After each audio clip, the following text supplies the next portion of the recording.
베드로후서 1장 12절입니다. 그러므로 너희가 이것을 알고 이미 있는 진리에 서 있으나 내가 항상 너희에게 생각나게 하려 하노라. 내가 이 장막에 있을 동안에 너희를 일깨워 생각나게 함이 옳은 줄로 여기노니 이는 우리 주 예수 그리스도께서 내게 지시하신 것 같이 나도 나의 장막을 벗어날 것이 임박한 줄 알미라. 내가 힘써 너희로 하여금 내가 떠난 후에라도 어느 때나 이런 것을 생각나게 하려 하노라.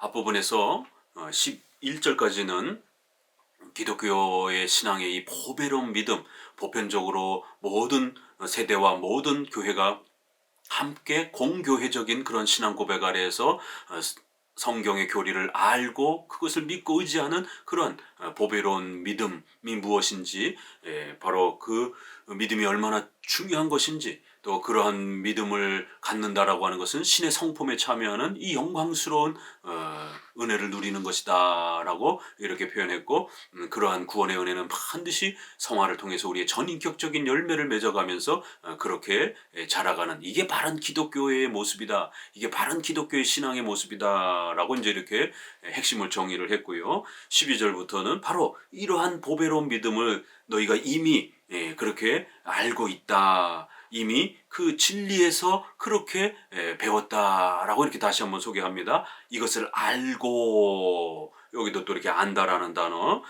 진리에 서 있다. 이렇게 베드로서가 말하는 진리는 때로는 예수님을 표현하기도 하고, 또 그 예수님이 말씀하신 성경을 또 표현하기도 합니다. 둘 다 포괄적으로 이렇게 또 다 말하기도 합니다. 바로 그 성경을 통해서 우리가 예수님이 누구고 예수님이 우리를 위해서 어떤 일을 행하셨는지, 바로 그러한 삼일체 이성 일인격, 이러한 오직 믿음으로 구원, 이러한 진리의 이러한 내용들을 너희가 알고 그거를 믿는 것, 바로 그러한 진리에 서 있는 너희의 그러한 올바른 그러한 믿음, 바로 그러한 이것을 이제 다시 한번 강조하고 또 생각나게 하려고 한다라는 거예요. 이미 너희가 그러한 성경의 진리를 통해서 알고 있는 그 내용을 내가 이제 죽기 전에 너희에게 또 다시 한번 이 기독교의 이 믿음이라는 게 얼마나 소중한 것인지를 또다시 생각나게 할 테고, 또다시 강조할 테니까 잘 기억하고 간직해라. 앞에서 말한 그 내용을 재차 다시 강조해 줄 테니까 꼭 기억해라, 이런 말입니다. 그래서 여기는 생각나게 하려 하느라, 일깨워 생각나게 하느라, 생각나게 하려 함이라 라고 이렇게 거듭 강조하면서 앞부분에서 소개했던 기독교 신앙이란 바로 성경의 진리의 그 교리의 가르침들을 우리의 전 삶을 통해서 배우고, 그렇게 그 가르침을 사랑하고 그걸 의존하고 그 가르침과 동행하면서 그렇게 살아가는 것, 바로 그것이 기독교 신앙인 겁니다. 이걸 잘 생각하고 잊어먹지 말고 또 생각하고 또 생각하고 또 생각하라, 이렇게 말합니다. 여기도 어디에 성령의 기름 부으심의 능력 체험을 받아라, 성령의 초자연적인 어떤 신비 체험을 받아라, 이런 권고가 어디 있습니까? 전혀 그런 권고 없습니다. 생각 일깨워서 우리 안에 기억하도록 성경의 가르침과 그 교리들을 더욱 정확하게 기억하고 깨닫고 생각하는 게 중요하다, 잊어먹으면 안 된다, 이런 당부잖아요. 그렇기 때문에 우리 장로교 개혁주의는 교회 안에서 성경을 가르치기 위해서 1시간씩 그렇게 많은 시간을 내어서 강의 설교를 중심으로 하는 것입니다. 제목 설교 조그맣게 이렇게 20분 30분 하는 게 아니라 성경을 가르치는데 온 힘을 기울이는 겁니다. 왜요? 성도들이 성경을 깨달아야 이 어마어마한 하나님 앞에 신적 그 성품에 우리가 참여하는, 신의 신성한 성품에 참여하는 이 영광스러운 이 보배로운 믿음으로 그렇게 나오고 또 그 풍성함들을 누릴 수 있기 때문에 그런 것입니다. 기독교의 비밀은 바로 성경을 배우고 깨닫는, 여기 있는 겁니다. 그래서 우리 종교개혁자들이 5대 솔라를 말할 때 오직 성경으로부터 시작을 한 겁니다. 기독교는 성경을 무시하면 기독교가 아닙니다. 기독교는 성경을 외면하고 신비 체험하고 이상한 어떤 환상 체험하고 이러면 이건 기독교가 아닙니다. 명심하셔야 됩니다. 결국 자꾸만 악한 영들이 기독교를 변질시키고 망가뜨리기 위해서 이런 성경 중심의 기독교를 체험 중심의 이런 형태로 자꾸만 이렇게 유혹하고 변질시키려고 하는 겁니다.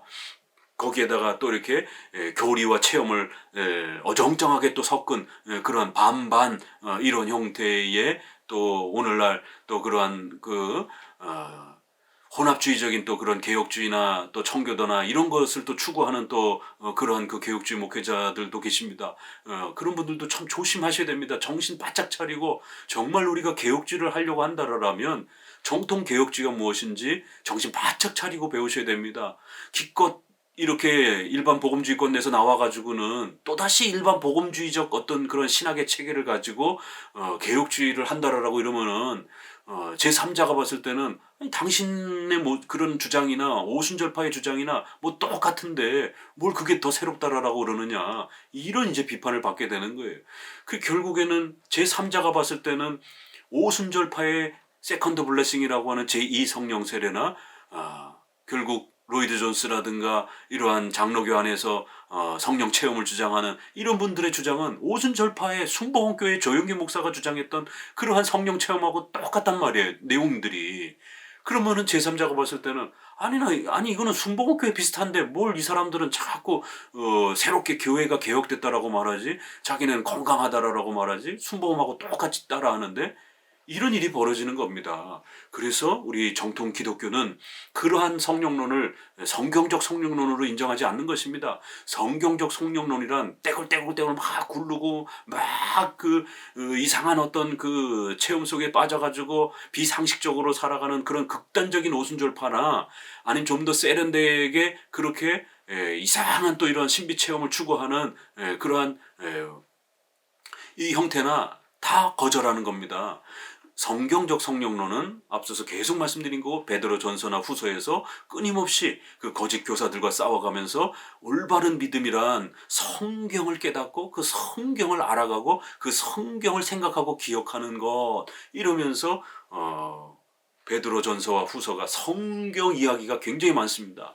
우리가 베드로 전서 앞부분에서도 어떤 부분들을 우리가 소개했느냐면 너희는 거룩해라 이러면서 1장에서도 우리가 살아있고 항상 있는 하나님의 말씀으로 이렇게 거듭나게 되었다라고 이렇게 오직 주의 말씀은 세세토록 있도다 너희에게 전한 복음이 바로 이 말씀이다 순전하고 신령한 젖을 사모하라 이렇게 아주 거듭거듭 말씀을 사모하라라고 얘기했지 성령 세례를 사모하라 이런 얘기 단 한마디도 없었습니다. 그리고는 이제 성도들로 하여금 계속해서 선행에 대한 이런 부분과 관련해서 십계명을 중심으로 해서 인격적인 변화를 이렇게 요구한 겁니다. 그리고는 이제 3장 19절에 그가 또한 영으로 가서 이렇게 옥에 있는 영들에게 선포하니라 이렇게 이러한 그리스도의 이러한 놀라운 이 사역과 관련해서도 우리의 이러한 구원의 이러한 중생, 칭의, 성화 이러한 부분들을 이루시기 위한 그리스도의 이제 이러한 역사들을 이렇게 소개했고요.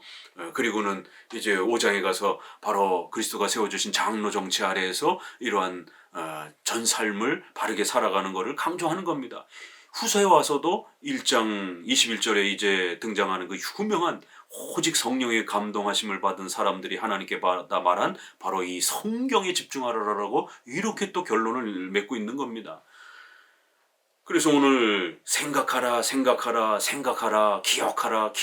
기억하라 알아야 된다 그리고는 3장 마지막 절에도 결국 그리스도를 아는 지식에서 자라가야 된다라고 이렇게 또 결론을 맺고 있는 것을 우리는 보게 됩니다. 자, 16절에 우리 주 예수 그리스도의 능력과 강림하심을 너희에게 알게 한 것을 교묘히 만든 이야기를 따른 것이 아니요 우리는 그의 크신 위엄을 친히 본 자라. 지극히 큰 영광 중에서 이러한 소리가 그에게 나기를 이는 내 사랑하는 아들이요 내 기뻐하는 자라 하실 때에 그가 하나님 아버지께 존귀와 영광을 받으셨느니라. 이 소리는 우리가 그와 함께 거룩한 산에 있을 때 하늘로부터 난 것을 들은 것이니라. 자, 그러면서 이 잘 생각하고 이 진리를 통해서 우리가 배웠던 걸 기억해야 된다. 그러면서 이게 얼마나 중요한 것인지 성경을 통해서 성경의 그 진리를 통해서 바르게 알고 배웠던 이걸 생각하고 기억하고 지켜가는 것이 얼마나 중요한 것인지를 자신들의 경험과 관련해서 이렇게 비교해서 이야기를 합니다. 갑자기 느닷없이 마태복음 17장에 나와 있는 그 사도들이 변화산에서 우리가 소위 변화산 사건이라고 하는 이렇게 산에 올라가서 기도하는 중에 예수님이 변화가 되어가지고 이렇게 엘리야가 나타나서 그리스도와 또 만나서 대화하는 이런 아주 놀라운 장면, 그리스도가 변화되어지는 이러한 엄청난 모습들을 보게 됩니다.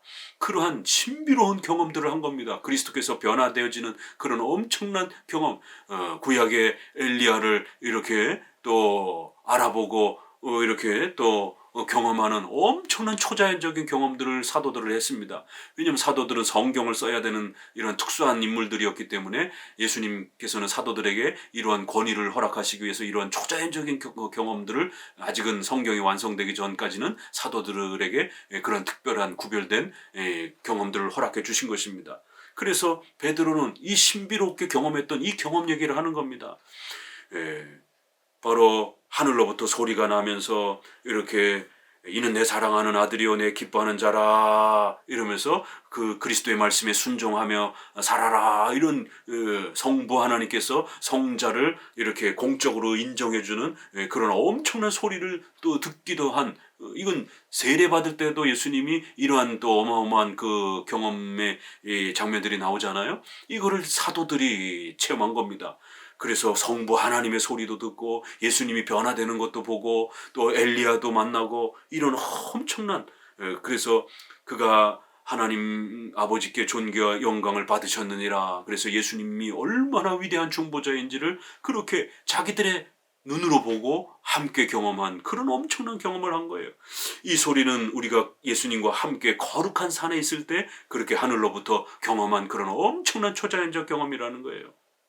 왜 이 경험 얘기를 하겠습니까? 오늘날도 성경 공부하면서 교리 공부하면서 뭔가 뜨거움이 있어야 돼. 뭔가 강렬한 경험이 있어야 돼. 뭔가 성령의 강렬한 기름 부으심이 있어야 돼. 성령의 세례가 제2의 첫 번째 세례 교리를 통해서 신앙 고백하고 이렇게 세례받는 이건 첫 번째 거고 그걸로 부족하다라는 거예요. 두 번째 뭔가 더 있어야 된다라는 거예요. 강렬한 뜨거움과 강렬한 이러한 성령 세례가 있어야 되고 이거를 이제 온건한 이쪽에서는 무슨 기름 부심이라든가 성령의 기름 부심이라든가 이렇게 표현하는 거예요. 뭐 어떻게 표현했든 다 뜨거운 그런 어떤 체험을 해야 된다라고 그러는 겁니다. 그런 뜨거운 체험을 못한 그런 성도는 그러면 가짜 성도입니까? 이게 이제 문제가 되는 거죠. 능력이 없는 성도입니까? 그럼 이게 신자도 아니고 신자가 아닌 것도 아니고 이런 어정쩡한 상태가 벌어지는 것이 성도들의 구원관도 망가뜨리는 것입니다.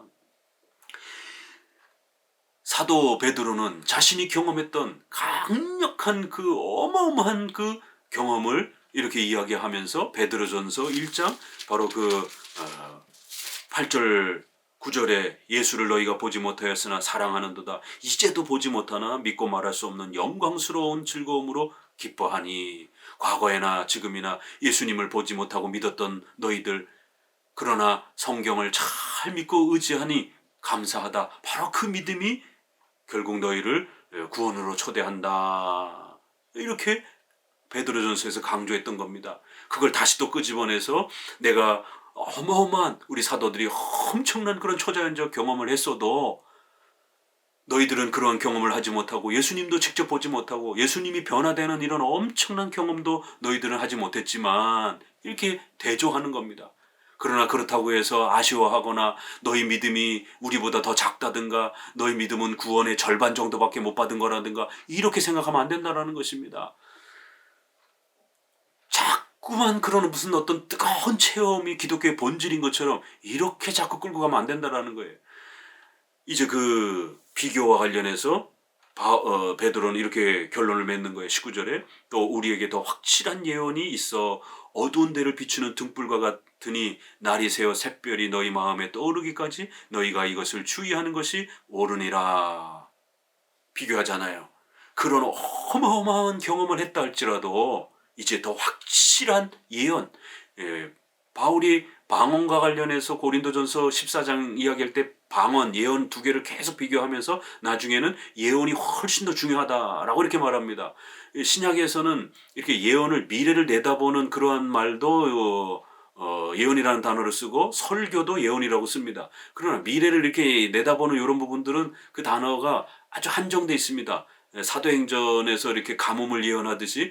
그러나 대부분은 설교에 해당이 되는 단어입니다. 이 예언이라는 단어는. 그래서 베드로도 바로 설교, 성경을 가르치는 바로 하나님의 말씀을 배우는 이 기능을 예언이라고 말하는 것이에요. 우리에게 더 확실한 예언이 있다. 이 비교를 하지 않습니까? 엄청난 그 초자연적 경험을 우리가 했다 할지라도 그거보다 더 소중하고 더 정확하고 더 분명한 그것이 있다. 그건 바로 예언이라는 거예요. 우리가 전해준 바로 그 설교를 성경 말씀을 너희가 잘 믿고 의지했다라는 거. 그래 잘했다. 그 믿음이 너희를 구원할 거라는 거예요. 이 얘기 또 하는 겁니다. 그래 우리에겐 더 확실한 예언이 있다. 너희는 예수님을 보지도 못했고 변화되는 이런 엄청난 초자연 경험도 못했지만 그런 뜨거운 경험을 못했다 할지라도 걱정하지 말라라는 거예요. 불안해하지 말라라는 거예요. 훨씬 더 확실한 예언이 있다라는 겁니다. 성경 말씀이 너희에게 있지 않느냐 이렇게 말하는 겁니다. 로마서 우리가 10장에도 보게 되면 하늘로 올라갈 필요도 없고 저 땅으로도 갈 필요 없다라는 거예요. 예수님을 어떻게 해야 만날 수 있는가? 너희 곁에 성경이 있다라는 겁니다. 그렇기 때문에 성경을 열심히 배우고 믿어서 마음으로 믿어 입으로 시인하면 구원을 얻는다라는 거예요. 그래서 그 유명한 로마서 10장 17절에 믿음은 어떻게 만들어집니까? 들음에서 나고 들음은 그리스도의 말씀에서 난다라는 겁니다. 그렇기 때문에 복음을 전하는 이러한 성도들의 이런 전도의 설교의 행위가 얼마나 아름답고 복된가. 이렇게 로마서도 기독교의 신앙의 본질을 이렇게 말하는 겁니다. 오직 믿음은 오직 성경을 듣고 배우는 걸 통해서 만들어나는 것이지 무슨 뜨거운 체험을 또 거기에다가 기독교를 섞어가지고 교리 반, 체험 반 이렇게 하는 게 아닙니다. 성경의 교리를 성령께서 내적인 조명을 통해서 우리의 악한 본성을 중생 거듭나게 하셔서 우리의 마음이 하나님의 말씀을 사랑하고 깨닫고 이해하고 아는 하나님을 아는 지식을 우리가 소유함으로 인해서 신자가 되는 겁니다. 이게 기독교입니다. 물론 이제 이 부분은 신약을 강조하면서 구약과 비교를 하는 이제 그렇게 해석하는 신약학자들도 있기도 합니다. 그래서 우리에게는 구약보다는 이렇게 신약의 이러한 훨씬 더 분명하고 또 예수님이 오셔서 십자가에 죽으신 이러한 구원의 역사가 완성된 그런 더 확실한 그런 하나님의 계시가 있다라고 이렇게 해서 구약과 신약을 대조하기도 하고 또 신약에 있어서 사도들의 그러한 또 초자연적인 그러한 경험과 또 사도들을 통해서 남겨놓은 성경과하고도 비교를 하기도 합니다. 그러나 이제 뭐 넓게는 다 포함이 될 수 있지만 좀 더 우리가 문맥의 흐름에서 보게 되면 이런 사도들의 그러한 경험과 이러한 많은 그러한 체험의 이런 부분들을 조금 더 이야기하면서 베드로 전서와 연결해 보게 되면 예수님을 직접 보지도 못했고 그런 신비로운 체험도 하지 못했지만 너희들은 성경을 믿었지 않느냐. 그러면 그 성경이 너희에게 구원의 아주 중요한 방편이 된다. 그러니까 그 성경을 믿고 의지하는 이 신앙, 이 기독교의 원칙을 저버리지 말고 끝까지 생각하면서 잘 지켜가라 라고 이렇게 말하는 겁니다. 어두운 데를 비추는 등불과 같은 날이 새어 샛별이, 이 샛별은 이제 예수 그리스도를 말하는 겁니다. 바로 더 확실한 그 예언인 바로 그 성경을 통해서 우리가 예수 그리스도를 직접 보지는 못했어도 그 예수님이 남겨준 성경 말씀을 우리가 열심히 배우고 공부하고 알아가면 예수 그리스도를 우리가 알아가게 되고 예수님이 우리 마음속에 충만해지도록 그렇게 우리 너의 마음에 떠오르기까지 너희가 이것을 주의하는 것이 옳다. 여기도 주의라는 헬라어 단어도 연구하다, 공부하다, 열심히 배우다 이런 단어지 무슨 희한한 체험을 해라 이런 단어가 아닙니다. 열심히 이러한 방법들에 집중하고 주의하고 연구하고 계속해서 전념해라. 이것이 옳다. 이게 다 단어 하나하나마다 계속 우리 기독교회의 이러한 구원의 방법 오직 성경을 믿음으로 그렇게 성령의 내적 조명으로 성경을 깨닫는 그러한 방법으로 구원이 만들어지는 것이다 라고 이렇게 강조하는 겁니다. 그리고 이제 그 유명한 성경의 권위와 관련해서 이 베드로서의 1장의 결론을 맺는 겁니다. 먼저 알 것은 성경의 모든 예언은 사사로이 풀 것이 아니니 예언은 언제든지 사람의 뜻으로 낸 것이 아니요 오직 성령의 감동하심을 받은 사람들이 하나님께 받아 말한 것임이라. 왜 베드로전서 1장이 성경의 이 권위와 영감론이라고 하는 이 중요한 이 주제로 끝을 맺겠습니까? 바로 거짓 교사들이 성경을 안 가르치고 이상한 체험과 이상한 환상에 빠져 있었기 때문에 베드로는 그거는 가짜 기독교다. 진짜 기독교는 너희가 예수님을 보거나 만지지 못했어도 신비로운 그런 어떤 하나님의 음성을 듣는다든가 예수님의 변화되는 이런 초자연적 경험을 못했어도 너에게 확실한 그 예언인 성경을 가지고 있다라면 그 성경을 잘 배우고 믿는다라면 얼마든지 너는 너희들은 성도가 되고 하나님의 은혜의 그 풍성함을 누릴 수 있다라는 거예요. 왜냐하면 성경은 단순한 사람들의 이렇게 글자로 되어 있지만 단순히 사람들의 글이 아니라 성령의 인도하심을 받은 하나님의 계시이기 때문에 그렇다라는 거예요. 그래서 먼저 할 것은 성경의 모든 예언은 사사로이 풀 것이 아니니, 이것도 두 가지 이렇게 해석이 있어요. 성경 해석에다가 맞춰서 우리 웨스트민스터 총회에서도 그렇고 종교개혁자들도 많이 그렇게 성경 해석과 관련해서 많이 해석하기도 했습니다. 그러나 이거는 성경의 그 출처에 대해서 권위와 관련해서도 해석할 수 있어요. 성경은 인간 개인의 생각으로 만든 것이 아니니 이제 이런 뜻이죠. 그러니까 너희가 함부로 성경을 또 너희 주관대로 너희 마음대로 너희 멋대로 이렇게 해석해서는 안 되는 것이고 이게 다 포함되는 그런 말입니다. 출처로 해석해서 성경은 자기 멋대로 자기 생각대로 사람들이 만든 것이 아니고 이 사적으로 개별적으로 또 풀린다라고 하는 이 푼다라는 이 표현도 이렇게 헬라어가 이제 그 좀 독특한 이제 그런 표현입니다. 그래서 요게 둘 다 포함되어질 수 있는 종교개혁자들이 둘 다 이렇게 그렇게 해석했어요. 그렇게 표현했습니다. 하나는 출처에 대한 사사로이 자기 멋대로 자기 마음대로 인간적인 생각으로 만든 것이 아니다. 성경은 이제 이렇게 된 거고, 또 하나는 이제 킹 제임스는 요거를 성경 해석으로 이렇게 좀 더 이렇게 의역을 했습니다.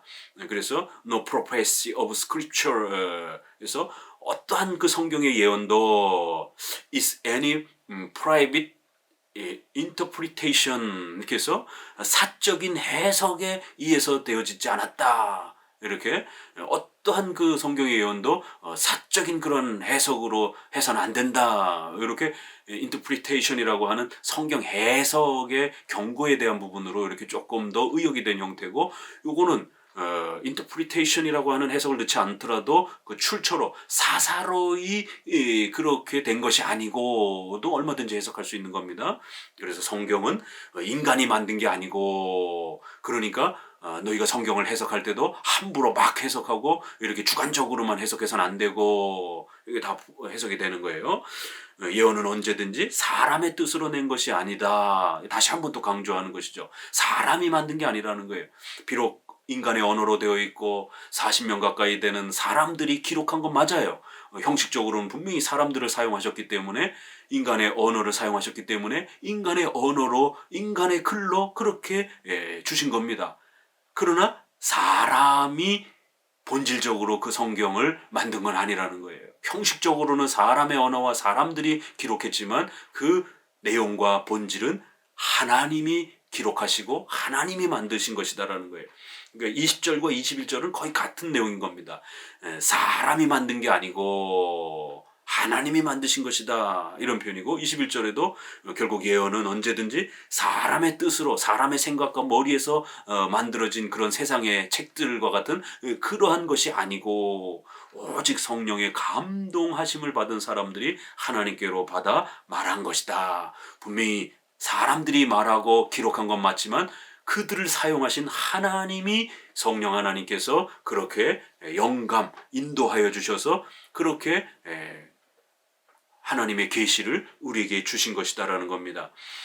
그렇기 때문에 사사로이 개인적인 그러한 생각으로 막 해석해서는 또 안 된다라고 해서 성경의 출처, 권위, 성경의 기원과 성경의 해석 방법이 동시적으로 이렇게 같이 묶여 있는 표현인 것이에요.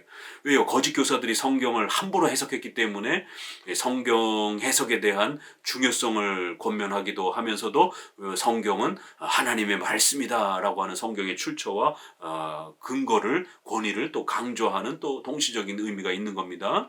그렇기 때문에 여기 성령의 감동이라는 이제 이런 표현도 이 헬러가 좀 굉장히 독특한 이제 그런 표현인데요.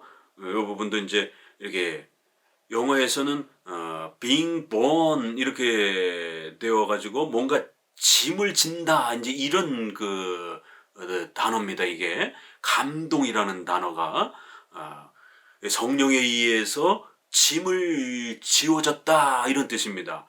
이걸 조금 의역하게 되면 이건 이제 요 때로라고 하는 이제 이 헬라어가 쓰여졌는데 그래서 때 오메노이 이렇게 해가지고 페 로메노이라고 이렇게 단어인데요. 요 단어는 배가 이렇게 바람에 막 밀려가는 이제 그러한 그 배가 바람에 밀려간다 이런 단어예요. 그래서 영어에서도 being born 이렇게 해서 뭔가 짐을 이렇게 지고 있다, 짐이 지어져 있다 이런 표현인 것이죠. 그래서 사람들이 그렇게 성령에 의해서 어떤 그 짐을 지어지고 있는 것이다 이런 뜻입니다. 이게 성령에 의해서 바람에 의해서 배가 밀려가듯이 성령의 역사에 의해서 사람들이 그렇게 밀려가고 있는 그렇게 강력하게 그렇게 영향을 받아서 성경을 쓴 것이다 이렇게 이런 이제 감동이라는 단어를 로메노이라고 이렇게 요 단어를 바람에 밀려가는 그러한 걸로 이렇게 사용해서 이 단어를 사용해서 하나님께서 기록하셨다라는 것을 사람을 사용하셔서 기록하셨다. 그래서 사람에게 강력한 영향을 주셔서 성령의 그러한 감동과 조명을 주셔서 그렇게 성경을 기록한 것이다. 이렇게 표현한 겁니다. 이 비슷한 표현으로서 디모데후서 3장 16절에는 모든 성경은 하나님의 감동으로 된 것으로 이럴 때 여기에 하나님의 감동 이게 비슷한 단어로 썼어요. 그렇지만 헬라어는 전혀 다른 단어입니다. 영어에서도 이걸 보면 breath 이렇게 해서 숨결 이런 단어입니다. 이게 숨 이런 단어예요. 이거는 하나님의 그 숨결로 기록한 것이다. 이렇게 모든 성경은 하나님의 숨결로 된 것이니 하나님의 면전 앞에서 이렇게 숨을 쉬듯이 이렇게 숨결을 느끼듯이 모든 성경은 하나님의 숨결에 의해서 기록된 것이다. 이게 디모데에서는 감동이라는 말을 숨결이라는 그런 단어를 써가지고 하나님이 성경을 우리에게 주셨다라는 그 현재성 그런 직접성을 이렇게 강조한 겁니다. 이런 식으로 표현해 준 거예요. 하나님이 기록하셨다. 이거를 이렇게 현장감 있게 표현해 준 겁니다. 여기에서는 바람이 강력하게 그 배가 바람에 의해서 떠밀려 가듯이 비록 사람들이 썼지만 하나님의 강력한 역사에 의해서 그렇게 하나님이 직접적으로 개입하셔서 성령께서 그렇게 하나님의 뜻을 우리에게 주시고 만들어준 거다. 그래서 성령의 감동함을 통해서 기록되어진 거다. 그러니까 함부로 인간적인 생각으로 성경 해석해서는 안 된다라고 이렇게 또 책망하는 또 뒷부분에 이제 내용과 연결되기도 하는 것입니다. 여기에서 이제 우리가 성경 해석의 원리와 성경의 근거 권위가 나오는 것이죠. 성경의 무엇성. 성경은 오류가 없는 신구약 성경 그 어디에도 오류가 없는 완벽한 완전한 하나님의 말씀이다. 그 단어 하나 완전하다. 그래서 축자 완전 영감론을 우리는 강조하는데 이제 자유주의자들이라든가 또 신비주의자들이라든가 이런 데서는 이러한 영감을 부정하는 것이 그래서 성경만 갖고는 안 되고 무슨 더 뜨거운 성령 세례와 무슨 체험이 있어야 되고 또 로마 교황은 또 이제 요거를 극단적으로 또 이렇게 해석을 해서 그러니까 성도들은 해석할 수 없고 교황만이 성경을 해석할 수 있고 그래서 라틴어로 성경을 만들어 놓고 절대로 성도들이 성경을 읽지 못하도록 이렇게 또 이걸 극단적으로 적용을 한 겁니다. 이 단어에는 우리가 조심해야 되는 두 가지가 있습니다. 하나는 성도들이 성경을 못 읽게 하는, 성도들은 절대로 성경 해석해서는 안 된다, 이렇게 주장하는 근거로 사용하면 안 됩니다. 또 반대로 그렇다고 해서 성도들이 자기 마음대로, 자기 생각대로, 사람의 뜻대로, 자기 생각나는 대로 마음껏 막 해석할 수 있다, 자기 멋대로 해석해도 된다, 이런 또 자유성경 해석을 열어놓은 건 또 아닙니다. 이 양쪽을 다 조심하셔야 됩니다.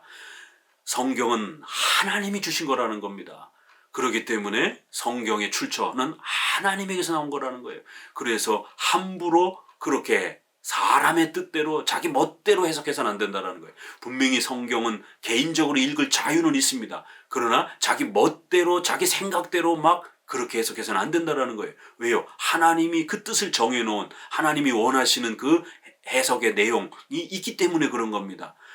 그래서 성경은 하나님의 말씀이다라는 것. 그러니까 성경 해석에 있어서도 일정한 규칙과 규범이 있어야 된다. 자기 멋대로 해석해서는 안 된다. 자기 주관적으로 사사로이 해석을 해서는 안 된다. 항상 공적인, 보편적인 믿음에 이르도록 그렇게 해석해야 된다. 1장 앞부분에서 동일하게 보배로운 믿음, 보편적인 그런 믿음에 이르도록 그렇게 공교회적인 해석 아래에서 그렇게 성경의 뜻을 올바르게 해석해야 실수를 줄이게 된다. 이런 성경 해석의 규범까지 함께 설명하고 있는 구절인 것입니다.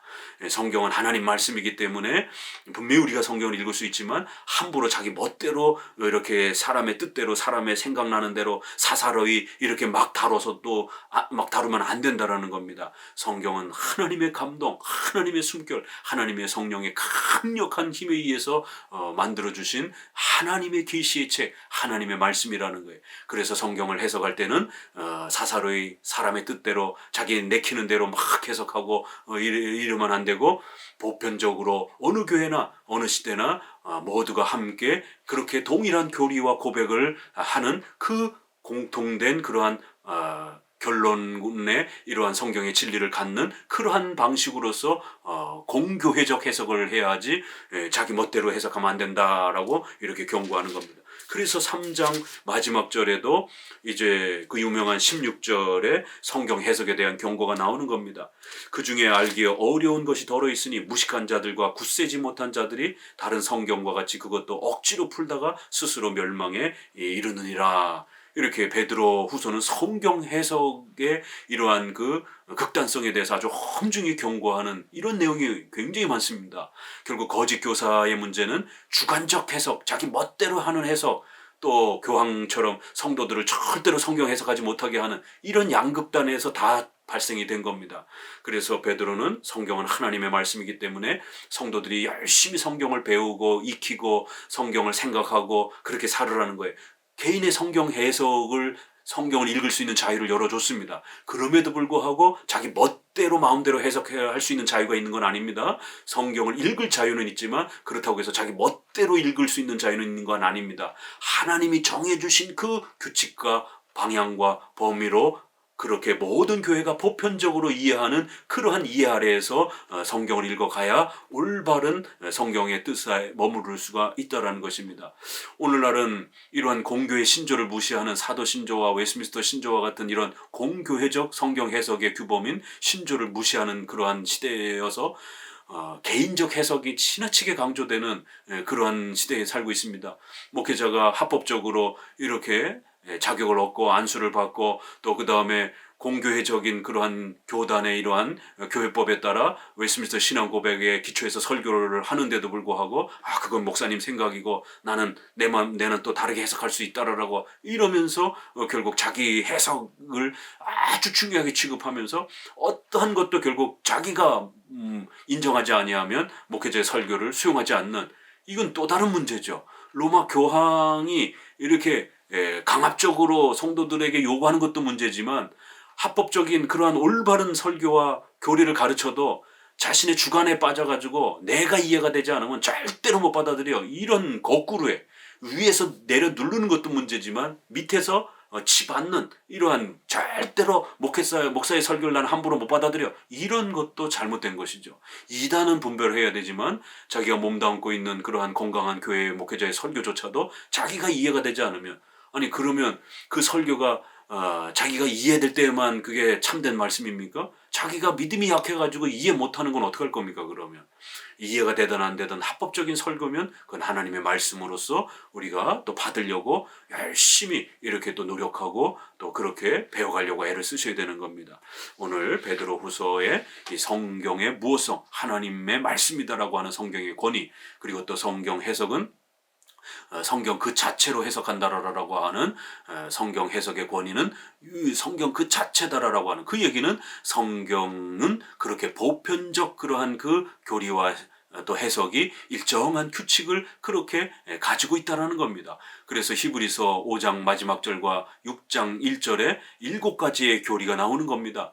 성경을 그렇게 잘 사모해라 그러면서 성경 안에는 그리스도에 대한 도의 초보 그리스도 기독론이 나오고 초보를 잘 구축하고 그 초보란 무엇이냐? 회개와 또 신앙과 또 세례와 안수와 7가지 교리입니다. 이게 이렇게 성경은 성경 그 자체가 7개의 교리라고 하는 아주 중요한 교리적 토대 위에서 일정한 교리의 내용들을 우리에게 구축하고 있는 그런 토대를 갖고 있다는 겁니다. 이걸 우리의 교회가 사도신조와 웨스트민스터 신앙고백 형태로 장로교가 7개의 교리를 가장 건강하게 그렇게 잘 담아내고 보존하고 있는 것입니다. 그래서 우리 장로교 목사들은 웨스트민스터 신앙 고백을 그렇게 기준으로 해서 성경 해석을 하고 설교를 하고 또 적용하는 겁니다. 목회자 마음대로 성경을 자기 멋대로 해석하고 해가지고 성도들에게 설교하면서 이게 하나님의 말씀이다 라고 이렇게 주장할 수 없는 겁니다. 그럼 그게 어떻게 하나님의 말씀입니까? 그게 목사 자신의 개인의 생각이 될 수 있는 것이죠.